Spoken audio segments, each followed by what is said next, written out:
Braso sam ngoma etoso mienu. Ti aduasansia. Na asase no sofo no fa Yosiaba. Yehoas si ne hene na gyanam Yerusalem. Yehoas di mfie aduonu miensa na obedi hene. Na odi hene abosomi miensa Yerusalem. Na Misraim hene no tu na ade so Yerusalem. Na oje asase no abuyo dwete dwetikese oha.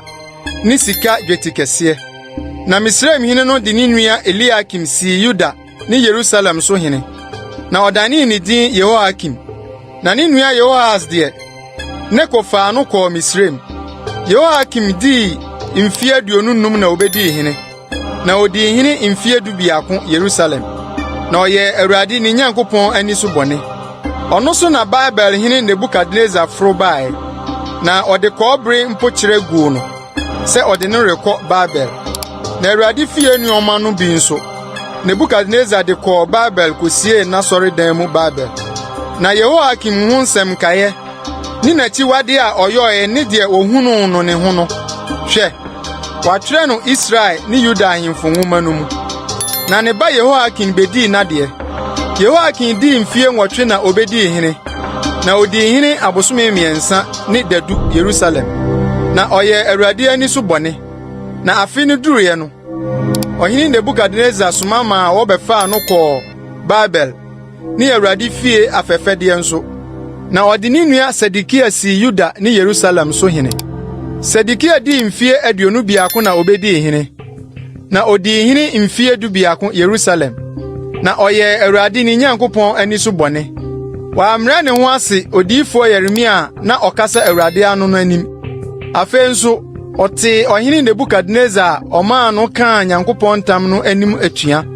Na osene ne kon na oprim na koma se orinsane ma Awurade Israel Nyankopon nkyai. Nso asofo no mu mpanyi nyina ne oma no ma won mra to doso pii. Se wiase amnaman achiwade nyina. Na wogu Awurade fie a waye no kronkron Yerusalem no ho fi. Na Awurade wanjanum Nyankopon no soma na bofo ba won nkyɛn. Otua ahema soma won. Efiri se ne yam hyehye no ma ne man ne tenabea no. Nanso odi Nyankopon abofo no ho few. Na wobu ne nsɛm no animtia. Na wɔseresere na difo no dikosi se Awurade abufuhia no sɔre tia ne man no a wanya no aduro. Na oyi Kaldeafo hene no ba won so.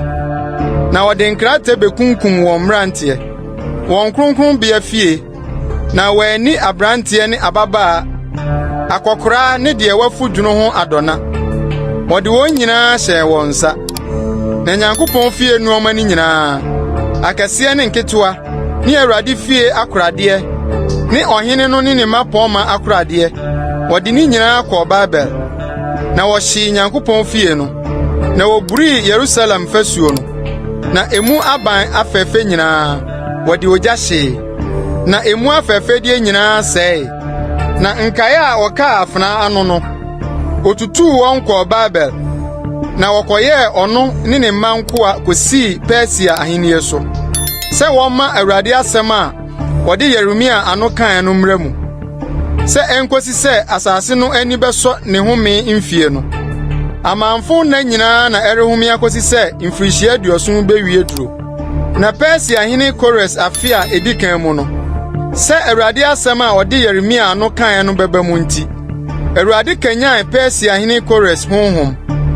Na ɔma ɔkɔpae no na henie nyinaa mu. Na wɔtwerɛ nso sɛ Persia hene Kores sienie.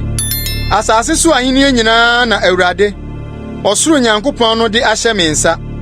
Na ɔno ara de ato me so sɛ minsi efie me ma no Yerusalem a ɛwɔ Yuda. Momma mu ni biara a ɔwɔ mo mu ha no. Awurade ni Nyankopɔn ni n'akyi na ɔmforo nkɔ.